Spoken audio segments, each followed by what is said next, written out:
Hello everyone, and welcome back for part 2 of video on this G44A Gondola build. As you can see, we got some reefer white there ready to go here to do some airbrushing. When we left off in part 1, we were doing our Penn Central Green, which was our base coat of paint for this car.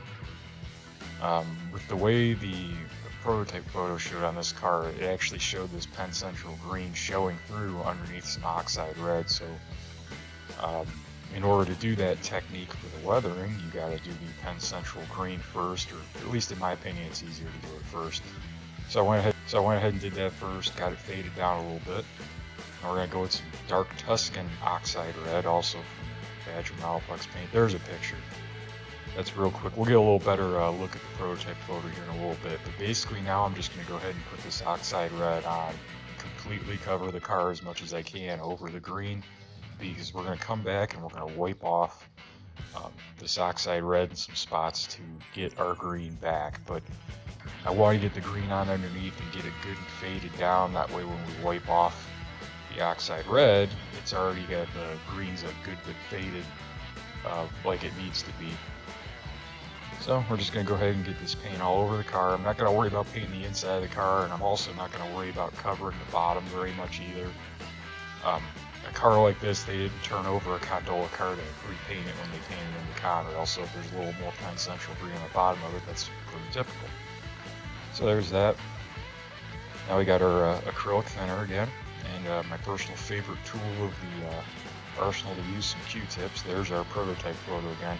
So as you can see, there's some Penn Central Green showing through on the ribs of this car a little bit. So what I'm going to do is I'm going to wipe some thinner on with one end of the Q-tip, and then I'm going to use the dry end of the Q-tip to kind of wipe off the paint in different spots. And this is really just a go-by-feel technique here.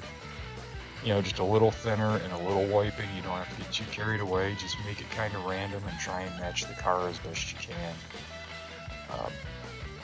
Again, the end-all be-all with this is we're building up layers of weathering here. So a little bit goes a long way, and trying to keep things random as possible is important too. We don't want the whole car side to look exactly the same all the way down with the same mark in the same place. So just wiping on some thinner and then wiping off a little bit, and you know, maybe some of these ribs have a little bit showing through, others don't have much at all, and some have along the edges.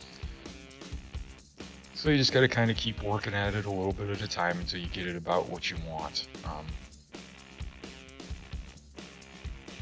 Another little technique you could use here is to use a hobby knife to kind of do like the sharp edges of the ribs. You could knock some paint off with those. I didn't do that in this video, but that's another little trick you can do.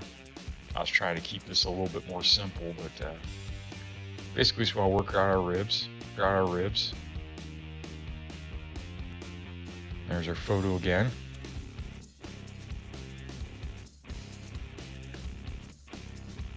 And we're into decaling our car. So I went ahead and I did a gloss coat in between doing the wiping off and the decaling here. And the reason you do that is so that the decals stick better, and that also is why the car is as shiny as it is here. But for the decals, I'm using the micro scale set for coal hoppers and ore cars. Many of you that are familiar with the decals will probably know the ones I'm talking about. If you need to know those, leave a comment and I'll look at what the sheet number is. It looks like it's 87 1482s, I think what that just said. I kind of had to speed this up a little bit because it took like 25 minutes to decal this, and when I watched this through the first time when I was doing the editing, it was just a little bit way too long. So I sped this up pretty good here and try to make this a little more watchable for all of you out there. But you know, the decals are kind of one of those things where we're not going to have perfect decals unless you get your own custom decals made, and I'm not that, you know, guys. I want to make a good car, but I'm not going to get all carried away at trying to get everything exact when it comes to something like that, especially when you have decals that are close. And this micro scale set does the trick with that pretty good. They're close enough that I can live with it. And the only real decal I'm missing, well, other than maybe one or two small ones on like the side middle of the car, is G44A class designation on the end of the car. I just don't have the patience to try and do the really small So those drive me absolutely nuts. And then too, as you're watching this, you kind of see our side panels on the car pretty good whenever the light reflects off the side. You can really see those dents and the little marks and stuff on the side of it, which is a pretty neat thing to see.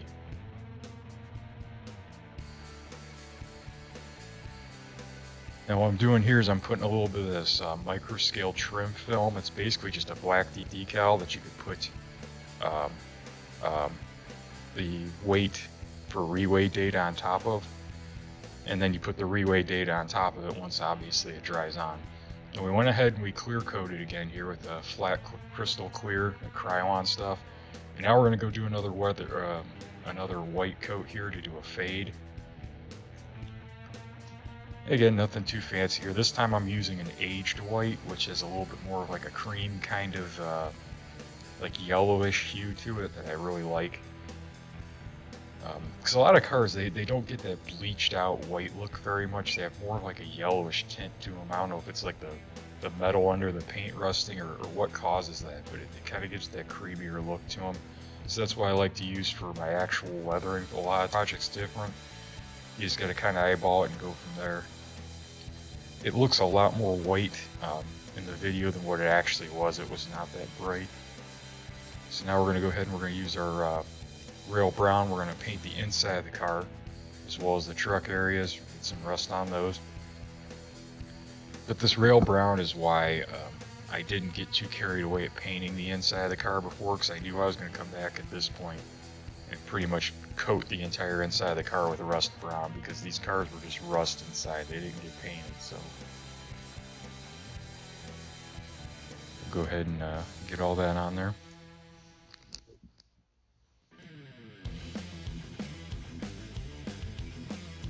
Paint our other side here. Alright, now we got our panel line wash from Big Products. See, I love this panel line wash. This is one of my favorite stuff to use. But you really have to thin it down. Straight out of the bottle, it is very, it covers way too much. So I normally cut it by about half. Generally, I'll take an old bottle and I'll fill it up half with thinner and half with new MIG, and I'll kind of shake it up. Obviously, you know, go with feel, guys. You don't want too much of a wash, but you still have little spots there. Now I believe we're about to take our black paint here and we're going to cover up our capacity data here on the side of the car. I'd really like to find a good permanent marker that won't like change color when you clear coat over it to do this with. I still haven't found one I'm happy with. The fine point Sharpie markers always turn kind of purplish. Comment down below if you guys have, you know, a brand of permanent marker that's good for weathering that doesn't do anything funky whenever you're using it. Now the brown Sharpie for doing all the little rust work like we're starting to do here, that seems to stay pretty well brown. It lightens up a tad bit when you clear coat it, but it's not too bad. It's tolerable. And right now I'm just going through and I'm making little marks on some of the little dents in the car and just kind of little random rust spots here and there. I'm also kind of putting some marks on the edges of the ribs as well. No real rhyme or reason to this, guys. Just kind of going by feel, doing some little random spot here, random spot there. That's really the most important thing when you're doing weathering like this, is to try and be random with your marks and your things, because the real weathering on cars is random. You know, you're not going to have the same exact mark in the same spot all the way down the side, mark in the same spot all the way down the side of the car, unless it hits something, and in that case you're going to have a spot where it first hit it where it's going to be wider, and then, you know, it's going to get more narrow and narrow as it went down the side of the car. But really you just got to, you know, kind of play around with this a little bit. This is probably one of my favorite techniques anymore with weathering. I really enjoy these markers because of how fine the detail is with them. I never had much luck trying to use a paintbrush and trying to do this really fine detail. It never came out quite good, or at least never came out good enough that I was happy with it. So I've been a lot, and it's kind of been the go-to here lately. Now hopefully, my neighbor just started mowing the lawn, so hopefully that won't start coming through on this voiceover, because that would be not cool. But if it is, I apologize, fellas, but unfortunately, that's just kind of the way she goes sometimes. But, and just, you know, work it in with the marker there, just here and there, a little bit here, a little bit there, nothing too exciting really, but it's just, you know, it's a necessary step in the process. When you're doing weathering, it's all about the layers. A little bit here, a little bit there, and just building up over and over again to get our end result. So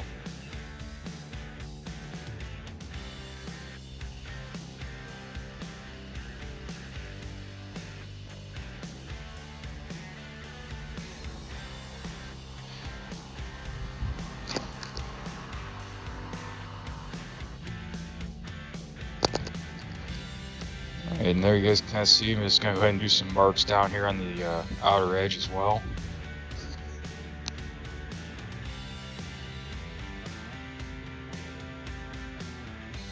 Just kind of, you know, randomly putting some scratch marks and stuff, nothing too wild. Throw a little bit there at the top of the bob of the ribs. Alright, next up here, we got our white paint. Now I'm going to do a little dry brushing here. That's where you take your brush, dab it in the white paint, and I'm going to come over and I'm going to wipe it down from the numbers there. Now, as you can see, it's not totally dry brush, it's pretty heavy. There's still quite a bit of paint on there. I'm just coming in with my Q-tip after that and wiping it off, okay? Trying to get, you know, some of the paint off, but trying to leave some on there to get that kind of like the paint bleach down look to it there. No real science to this other than literally just kind of going by feel again. It's literally just paint it on and just start wiping it off. So, and you know, if you wipe it on, you wipe too much off, you put a little more on, you leave too much on, you get a little thinner out, you pull it off. Now next up here, I believe we're going to get some little bit of our brown oxide for rust, and I'm just going to go down the side of the car here in a few places and just kind of put that rust in different spots. Maybe I'll wipe a little bit down here and there, and just kind of put it in, and then as you guys can tell, I'm kind of just wiping it down, trying to kind of just make some random rust spots, kind of looking at the picture, but at the same time kind of, you know, letting my eyes kind of tell me what I want to do. What I'm kind of doing is I'm going to some of these spots I made the rust marks with the magic marker, and I'm kind of wiping off, putting the paint on, and then I'm wiping it off to kind of leave that like there was a little bit of a streak there.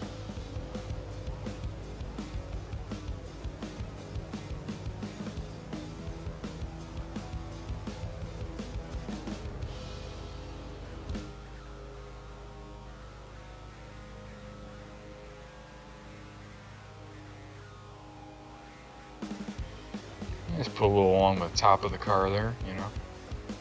Again, just much like the marker layer here, it's all about just kind of being random and just putting spots here and spots there. Kind of what I was doing over here was I was kind of hitting those, I kind of hit that big dent in the side of the car and stuff, because that would be a spot where the paint would be chipping and coming off and all that. So go ahead and just put a little bit down there.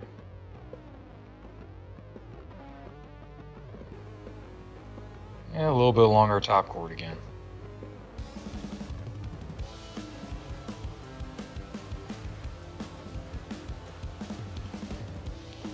Now I have some rust streaks from A & K Interactive.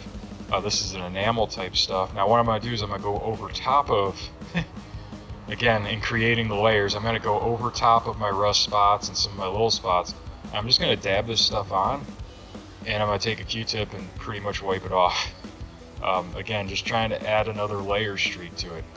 It's all about building layers, guys. All about it when you're doing weathering. That's, you know, the one thing a lot of people miss is they try to do everything in one step, and there's no good way to do weathering. It's just going to be one step and it's going to be perfect. You got to build up your layers a little bit at a time. And as I'm sure you guys are doing another lap with this lawnmower right now, right by. I hope that doesn't come out too bad in the, it's done unfortunately, so hopefully it's tolerable. Now we have our rust texture from Vallejo. This is that really cool texture paint stuff. I love this stuff too. This is another one of my kind of go-tos for weathering anymore. I'm just literally going to just paint the entire inside of the car with this stuff, because when it dries, it's got like this textured rust look, and it just looks really, really good. So I'm just going to slather this stuff all over the inside of the car. Just get a really, really good hefty coat in there, because that's what we want. We want a good coverage coat. Now we're over here for our powder weathering. Now I'm going to start off with some a bit of a brighter rust here. I'm going to hit the truck springs, a few random spots on the side of the car, just kind of throw it on there, you know, nothing too crazy. Because as a lot of you know, the powders, the effect of them is very, very subtle. It's not going to be nearly as like in your face as what it is right now where you're seeing it on there. So it looks like there's a lot of it on there, but it's not going to look like that when it's all said and done. Now I'm going to come up with a little bit darker rust, go over top of my bright rust just to kind of, you know, darken it up a bit and just kind of get a little bit of a variation in there.